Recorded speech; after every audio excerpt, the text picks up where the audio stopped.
السلام عليكم، مرحبا بكم في قناة شهوات ليلى. في هذا الفيديو غادي نقدم لكم الكسكسو بالدجاج.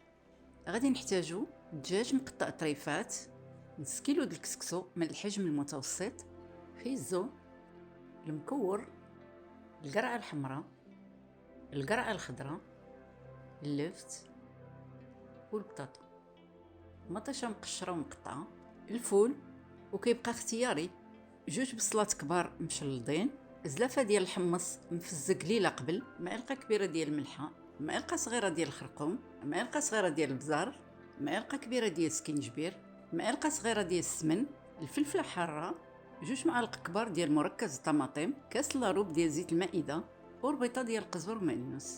من مورا ما نزلنا الدجاج في الكوكوط كنزيدو الزيت، كنزيدو العطريه والسمن، كنزيدو البصله مشلضه، الحمص، ربيطه القزبر معدنوس، وكنزيدو الماء وكنخليو هادشي يطيب. بالنسبه للكسكسو كنزيدو فيه جوج معالق كبار ديال زيت المائده وكنخلطوه مزيان حتى كيشرب الزيت. غادي نحلو الكوكوط وغنزيدو فيها الخضره اللي كتاخد الوقت اكثر، وكنزيدو عليها الفول، كنزيدو معلقه كبيره ديال الملحه وكاس كبير ديال الماء وكنحركو كلشي. كنزلو الكسكسو في الكسكاس وكنديروه يتفور.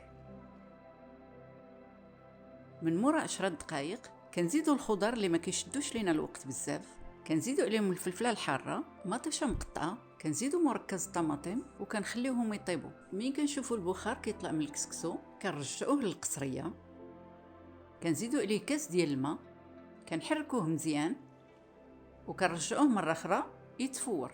عمليه التفوار من الاحسن نديروها 3 ديال المرات باش ما يجيناش الكسكسو خضر. منين كيطيب الكسكسو كنزيدو عليه شويه ديال السمن، كنحركوه مزيان، كنبداو كنسقيو وكنستفوا الخضره ديالنا.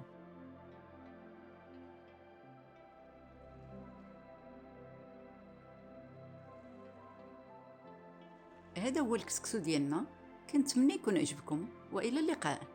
الا عندكم شي اقتراحات ما تنساوش تكتبوهم لينا في الكومونتير. ديروا جيم واشتركوا معنا في القناه باش تدعمونا ويوصلكم كاع الجديد.